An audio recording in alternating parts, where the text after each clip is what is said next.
মহান শিল্পী জাতীয় গৌৰৱ জুবিন গাৰ্গৰ মৃত্যুৰ এমাহ পাৰ হৈ গ'ল আৰু এই সময়ছোৱাৰ ভিতৰত তদন্তৰ পৰা কি হৈছে কেনেধৰণে তদন্ত আগবাঢ়িছে এইখিনিলৈ যে কোনোৱেই সন্তুষ্ট নহয় সেই কথা সাধাৰণ নাগৰিকৰ উপৰিও তেখেতৰ পৰিয়ালৰ বিভিন্নজনৰ বিভিন্ন সময়ত যি সামাজিক মাধ্যমত ষ্টেটাছ আমি পঢ়িবলৈ পাইছোঁ তাৰ পৰা আমি সকলোৱে গম পাইছোঁ যে তদন্ত প্ৰক্ৰিয়া যেনেধৰণে যাব বুলি আশা কৰা হৈছিল সেই দিশত আগবঢ়া নাই। বহুতে প্ৰশ্ন কৰিবলৈ আৰম্ভ কৰিছে যে এই তদন্ত নিৰপেক্ষ হৈছে নে নাই। ইয়াৰ কাৰণ মুখ্যমন্ত্ৰী মহোদয়ে বিভিন্ন সময়ত তদন্তৰ বিষয়ত যিসমূহ বক্তব্য দি আহিছে সেই বক্তব্যসমূহ তেখেতক কোনে যোগান ধৰিছে তাৰ পৰাই আৰম্ভ হৈছে। যেতিয়া মৃত্যু স্বাভাৱিক নে অস্বাভাৱিক এই কথাখিনি ৰাইজৰ মনত প্ৰশ্ন উদ্ৰেক কৰিছিল সেইখিনি সময়তে মুখ্যমন্ত্ৰী মহোদয়ে তেওঁক হত্যা কৰিছে বুলি ক'লে। নিশ্চিতভাৱে তেখেতৰ হাতত কিবা তথ্য থাকিব লাগিব, নহ'লে হিমন্ত বিশ্ব শৰ্মা ডাঙৰীয়াই 1000 বাৰ বিভিন্ন মিছা কথা ক'লেও মুখ্যমন্ত্ৰীয়ে এবাৰো নকয় বুলি তেওঁ যি কথা কৈছিল তাৰপিছত আপোনালোকে যিবিলাক সময়ত তেওঁক লগ পাইছে মুখ্যমন্ত্ৰী হিচাপে তেখেতৰ প্ৰতিক্ৰিয়াসমূহ ৰাইজৰ মাজলৈ লৈ আহিছিল। সেই গতিকে মুখ্যমন্ত্ৰী মহোদয়ে প্ৰথমেই ক'লে যে হত্যা হৈছে। তাৰ পৰৱৰ্তী সময়ত তেখেতে আকৌ আজি কেইদিনমান পূৰ্বে এটা কথা ক'লে যে এই প্ৰক্ৰিয়াৰ কাৰণে আপোনালোকে কিছু ধৈৰ্য ধৰক, যিসমূহ তথ্য ওলাব সেই তথ্যসমূহ অসমীয়া মানুহক হজম কৰিবলৈ বহুত সময় লাগিব। এনেকুৱা কি কথা তেখেতে SITৰ মুখৰ পৰা গম পাই আছে যে এনেকুৱা ধৰণৰ কথাবিলাক তেখেতে সংবাদ মাধ্যমৰ আগত কৈ আছে। প্ৰায় 6-7 বছৰ আগত বোধ কৰোঁ মুখ্যমন্ত্ৰী মহোদয়ে কিন্তু নিজেই কৈছিল যে জুবিন গাৰ্গৰ নিৰাপত্তাৰ প্ৰতি ভাবুকি আছে আৰু তেখেতৰ নিৰাপত্তা নিশ্চিত হ'ব লাগে। তেনেস্থলত তেখেত যেতিয়া বাহিৰলৈ গ'ল এই যোৱাৰ সময়ত তেখেতক নিৰাপত্তা কেনেকুৱা দিয়া হ'ল, কি কৰা হ'ল এই কথাখিনি নিশ্চিতভাৱে তদন্তৰ আওতালৈও আহিব লাগে। অসম আৰক্ষীৰ CIDক SITক তদন্ত কৰিবলৈ দিয়া হৈছে। আমি বিচাৰিছিলোঁ এজন ন্যায়াধীশৰ নিৰীক্ষণত CBIৰ সহযোগত অসমৰ CIDয়ে তদন্ত কৰক। অসমৰ CID 1922 চনত ব্ৰিটিছ চৰকাৰ সময়তে এটা ফুল ফ্লেজেড ডিপাৰ্টমেণ্ট হিচাপে স্থাপিত আৰু তাত বহুত বিষয়া কৰ্মচাৰী আছে। তেখেতসকলে নেশ্যনেল ক্ৰাইম ব্যুৰোৰ পৰাও বিভিন্ন সময়ত প্ৰশিক্ষণ লাভ কৰে কেনেকৈ ক্ৰিমিনেল এটা ক্ৰাইম হ'লে ইনভেষ্টিগেশ্যন কৰিব লাগে। কিন্তু শেহতীয়াকৈ দেখা গৈছে মুখ্যমন্ত্ৰীৰ নিজৰ পৰিচালনাত অসম আৰক্ষীৰ এটা বিভাগ খোলা হৈছিল 1984 চনত। সেই বিভাগটোৰ নাম হ'ল CM ভিজিলেন্স। CM ভিজিলেন্সৰ অধীক্ষক পৰ্যায়ৰ বিষয়াক CIDৰ প্ৰতিটো কামত কিয় ব্যৱহাৰ কৰা হয় এই প্ৰশ্নটো এটা আহিছে যে CIDত সেই ৰেংকৰ SSP কেইজন আছিল, SP কেইজন আছিল, তেওঁলোকক এই দায়িত্ব যদি দিবলৈ নায়েই তেওঁলোকক CIDত কিয় পোষ্টিং কৰি ৰখা। CIDৰ দ্বাৰাই আমি গম পাইছিলোঁ যে শ্যামকানু মহন্তৰ ঘৰত ৰেইড কৰা হৈছে। এই ৰেইডক লৈও এতিয়া বিভিন্ন প্ৰশ্ন উত্থাপন হৈছে যে কোৰ্টৰ পাৰ্মিশ্যন লৈ ৰেইড কৰা হৈছিল নে নাই, ইণ্ডিপেণ্ডেণ্ট উইটনেছ আছিল নে নাই, আৰু যদি এইটো ঘৰ ED কেছটো দিব বুলি ক'লে অন্য এটা গোচৰ নিজে ৰুজু কৰিলে অৰ্থনৈতিক অপৰাধ কৰিছে বুলি, তাৰপিছত যদি ঘৰটো চিল কৰিছিল তেখেতৰ পৰিয়ালৰ সদস্যসকলে চিল কৰা ঘৰটোত কেনেকৈ যাবলৈ পালে আপোনালোকৰ মাধ্যমেৰে আমি দেখা পাইছিলোঁ। আপোনালোকে প্ৰশ্ন উত্থাপন কৰিছিল যে আপুনি কেনেকৈ আহিছে কি কথা। সেই গতিকে এই গোটেইবিলাক যিটো নিৰপেক্ষতা থাকিব লাগে সেইখিনি যেন কিছু অভাৱ হৈছে সেই কথা দেখা গৈছে। জুবিন গাৰ্গৰ মোবাইলটো আমাৰ কোৱা হৈছিল অসমত চাইবাৰ ডোম আছে। তেওঁৰ মৃত্যুৰ পৰৱৰ্তী সময়ত ক'লে যে সঞ্জীৱন গাৰ্গে মোবাইলটো বিচাৰিছিল, সেই মোবাইলটো সিদ্ধাৰ্থ শৰ্মাই নিদিলে, তাৰপিছত সেইটো তাৰ ডাটা টেম্পাৰিং হ'ল নেকি সেই কথাবিলাক আমি কেনেকৈ গম পাম। এতিয়া শেহতীয়া ভিডিঅ' ওলালে মুখ্যমন্ত্ৰীয়ে সঞ্জীৱন গাৰ্গক পিঠিত থপথপাই থকা, সেই কথাখিনিও ৰাইজে জানিব বিচাৰিছে যে তেওঁ কি কৈছিলে। এইবিলাক বহুতখিনি কথা আহিছে এতিয়া যিখিনি কথাই বহুত সন্দেহ ভিতৰলৈ নি আছে। এই গোটেইবিলাক তথ্যৰ যিখিনি তদন্তৰ আঘাত নহয়, সেই গোটেই তথ্যখিনি আমাৰ সকলোৱেই পাব লাগে। আৰু মই পূৰ্বতো দাবী কৰিছিলোঁ যে অসম বিধানসভাৰ এখন সৰ্বদলীয় হাউচ কমিটি থাকিব লাগে, দিব লাগে। আজি মই নাজানো অসমৰ কিছুমান ব্যক্তিক CIDয়ে কিয় মাতি আনি তেওঁলোকক কিছুমান কথা অৱগত কৰিলে। কোন বিধিত কি নিয়মত আছে যে গোপনীয় কথা এনেকৈ বিশিষ্ট ব্যক্তি বুলি কৈ একাংশ মানুহক দিব। মই যিসকল বিশিষ্ট বুলি অভিহিত ব্যক্তি নগ'ল সেই আলোচনালৈ তেখেতসকলক আপোনালোকৰ মাধ্যমেৰে ধন্যবাদ জনাইছোঁ। কাৰণ আমি যিসকল ওলাই আহিলে তাৰ পৰা গম পাইছিলোঁ, তেওঁলোকৰ দুই এজনে কৈছিল যে এনেকুৱা কথা গম পালোঁ, বহুত কথা গম পালোঁ, এইখিনি কথা আমি নকওঁ। তেতিয়াহ'লে তেওঁলোকৰ কি আইনৰ অধীনত কেনেকুৱা গোপনীয়তাৰ তেওঁলোকৰ পৰা শপত লৈ পেলাই এই কথাবিলাক CIDয়ে শ্বেয়াৰ কৰিলে, এই কথাটোও জানিব বিচাৰোঁ।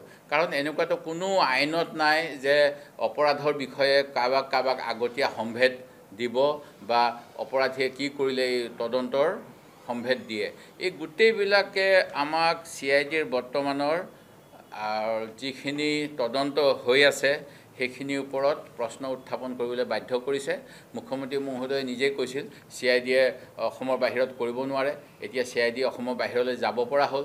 সেই CID যাব পাৰিব নোৱাৰিব সেই কথাখিনিৰ কাৰণে আমি CBIক বিচাৰিছিলোঁ। তেতিয়া কৈ দিলে যে কাকতালীয় সংযোগ নে কি নাজানো, অন্যবিলাকেও CBI বিচাৰিছে। দেৱব্ৰত শইকীয়া বিৰোধী দলপতিও CBI বিচাৰিছে। CBI বিচৰাৰ মোৰ কাৰণটোৱে আছিলে যে টেকনিকেল কথা, যিটো ইণ্টাৰপলৰ অসমৰ ভাৰতৰ কাৰণে প্ৰতিনিধিত্ব কৰে CBI, সেই গতিকে মই CBIক সহযোগিতাটো বিচাৰিছিলোঁ, অসম আৰক্ষীৰ যাতে CBIক সহযোগ কৰে। আৰু মুখ্যমন্ত্ৰীয়ে ক'লে যদি CID ফেইল কৰে CBIক দিব। এইটো কেনেকুৱা ধৰণৰ কথা যে আমি কিবা পৰীক্ষাত কিবা পাছ ফেইলৰ কথা পাতিছোঁ নেকি? আমি এটা হত্যাকাণ্ডৰ মুখ্যমন্ত্ৰীৰ ভাষাত ক'বলৈ গ'লে মাৰ্ডাৰ কেছৰ ইনভেষ্টিগেশ্যন কৰি দোষীক শাস্তি পোৱাটো বিচাৰিছোঁ। আৰু তেওঁ কোনো এজন মানুহ যিজন বহুত শিল্পীয়ে চৰকাৰী পক্ষৰ বঁটা বাহনৰ লোভত, পুৰস্কাৰৰ লোভত তেওঁলোকে মাত মাতিবলৈ সাহস নকৰে। কিন্তু এজন সাহসী কণ্ঠ যিজনে অসমীয়া জাতিৰ কাৰণে, অসমীয়া ভাষাৰ কাৰণে, অসমীয়া গীত মাতৰ কাৰণে চৰকাৰে যদি কিবা ভুল কৰিছিলে সেই ক্ষেত্ৰতো মাত মাতি আহিছিল। শেহতীয়াকৈ যেতিয়া ভাৰত চৰকাৰে অসমীয়া ভাষাক ধ্ৰুপদী ভাষা বুলি স্বীকৃতি দিলে বুলি ক'লে, সেইখিনি সময়ত তেওঁ ভাৰত চৰকাৰক গালি পাৰিবলৈ সাহস কৰিছিল যে ধ্ৰুপদী ভাষা কেনেকৈ হ'ব পাৰে, যি সময়ত পালি, সংস্কৃত আৰু প্ৰাকৃত এই তিনিটা ভাষাই প্ৰকৃততে আৰু তাৰ পৰাই বিভিন্ন ভাষাসমূহ উৎপত্তি হৈছে। সেই গতিকে এনেকুৱা এজন সাহসী শিল্পী খুব ৰেয়াৰ।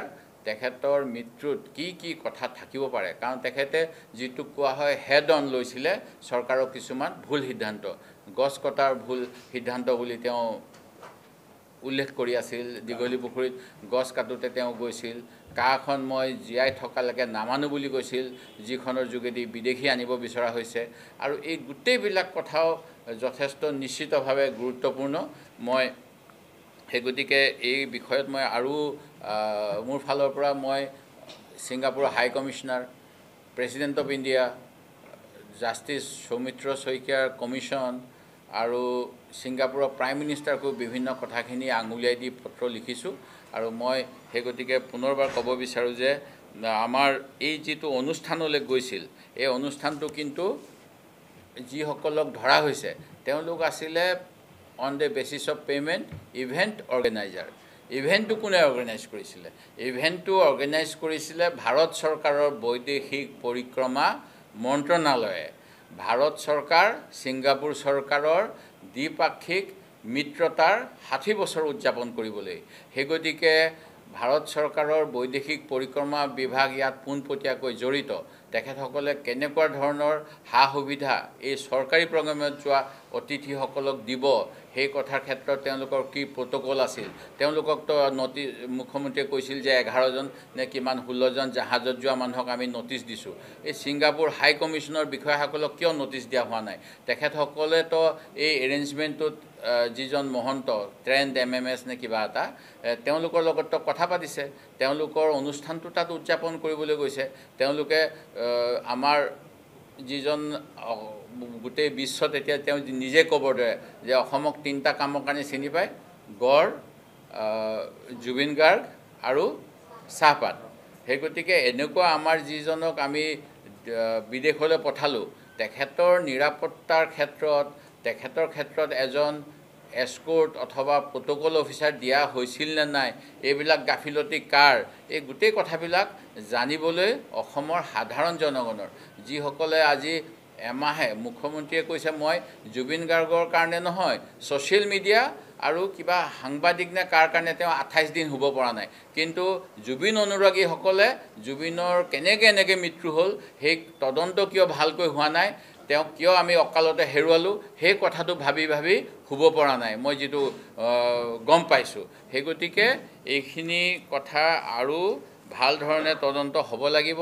ছিংগাপুৰ পুলিচক সেই সময়ত যিকেইজন তেওঁৰ সহযাত্ৰী আছিল, তেখেতসকলে জুবিন গাৰ্গক যে পানীত নামিবলৈ ডাক্তৰে মনা কৰি থৈছে, জুবিন গাৰ্গক যে 3 বছৰৰ বাবে এটা বিশেষ পিল, যিটো পিল আমি ইণ্টাৰভিউত পাইছিলোঁ যে ভাৰতবৰ্ষৰ কোনো ফেক্টৰীত নবনায়, ডক্টৰ হিতেশ বৰুৱাই সেইটো জুবিন গাৰ্গে 500 mg দুবাৰ নাখাওঁ বুলি কোৱাৰ কাৰণে স্পেচিয়েলি অৰ্ডাৰ দি এপালিতে 1000 mg যিটো দিছিলে, সেই পিলটো প্ৰতিদিনে খোৱাৰ কথা যে তেওঁলোকে পাহৰি গ'ল, নোখোৱালে, সেই কথাবিলাক কোৱা হ'লে নিশ্চিতভাৱে যিটো ষ্টেটমেণ্ট আহিছে initially there is no' foul play, তাৰ পৰিৱৰ্তে there may be foul play বুলি নিশ্চিতভাৱে সেই কাগজত উল্লেখ হ'ল হয় আৰু এওঁলোক তাতেই গ্ৰেপ্তাৰ হ'ল হয়। সেই গতিকে তেওঁলোকে তাত গ্ৰেপ্তাৰ নোহোৱাকৈ বাচি আহিলে, কিন্তু অসম আৰক্ষীয়েও পূজালৈকে পূজা খাই আহক তেওঁলোকে বুলি যিটো মুখ্যমন্ত্ৰীৰ ভাষ্য, তাৰপিছত ৰাইজৰ হেঁচাত যেতিয়া ৰাইজে ক'লে যে পূজা খাবলৈ প্ৰথম দেখিছোঁ যে অভিযুক্তসকলক ছুটি দিয়ে চৰকাৰে,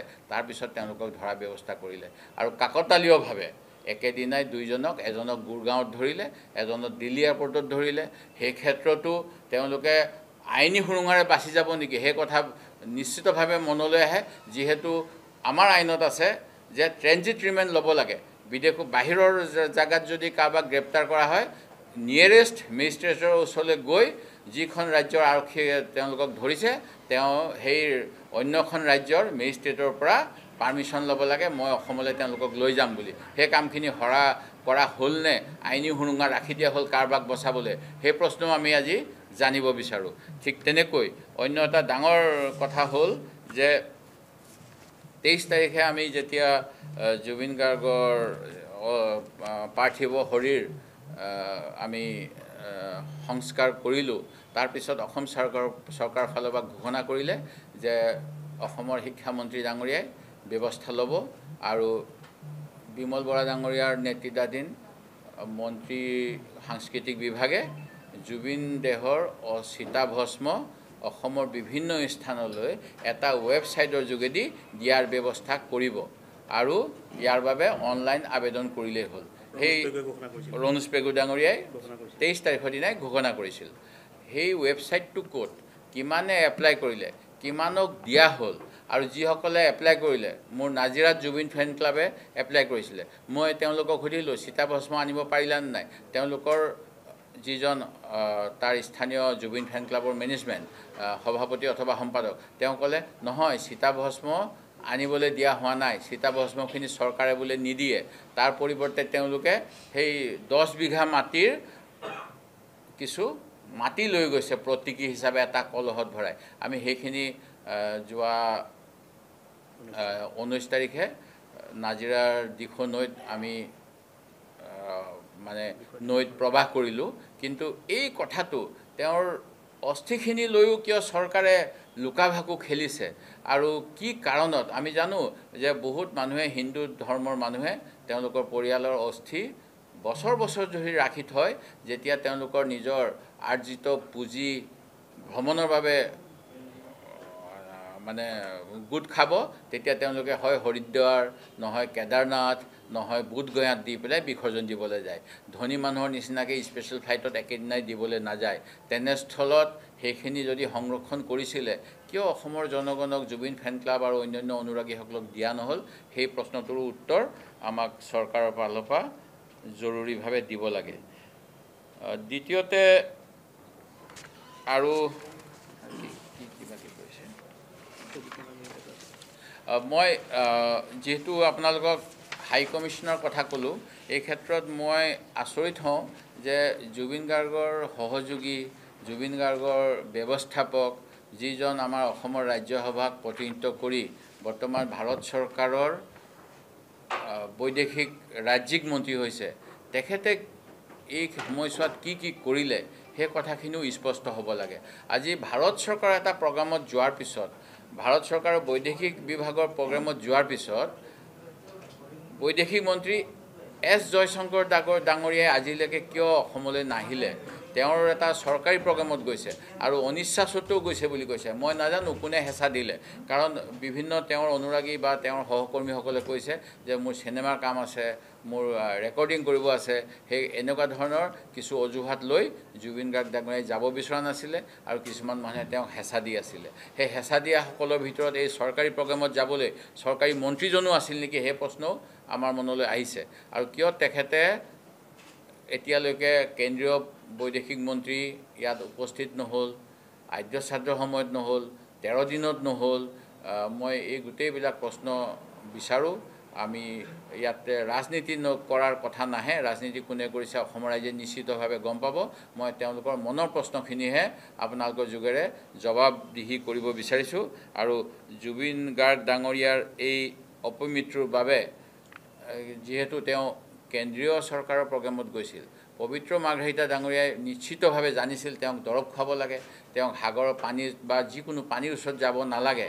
তেনেস্থলত তেখেতৰ এটা দায়িত্ব নাছিলনে আমাৰ এই শিল্পীজনক সুৰক্ষা দিবলৈ, ছিংগাপুৰৰ হাই কমিছনক বিশেষ ব্যৱস্থা কৰাই দিবলৈ? এই প্ৰশ্ন নিশ্চয় আছে আৰু তেওঁৰ এই বিভাগত মই বিফলতা বুলি ভাবোঁ। আৰু তেখেতে যেনেকুৱা ধৰণৰ পাৰদৰ্শিতা দেখাব লাগিছিল, ইয়াক নেদেখুৱাৰ বাবে মই ভাবোঁ তেওঁ জবাবদিহি হ'ব লাগে।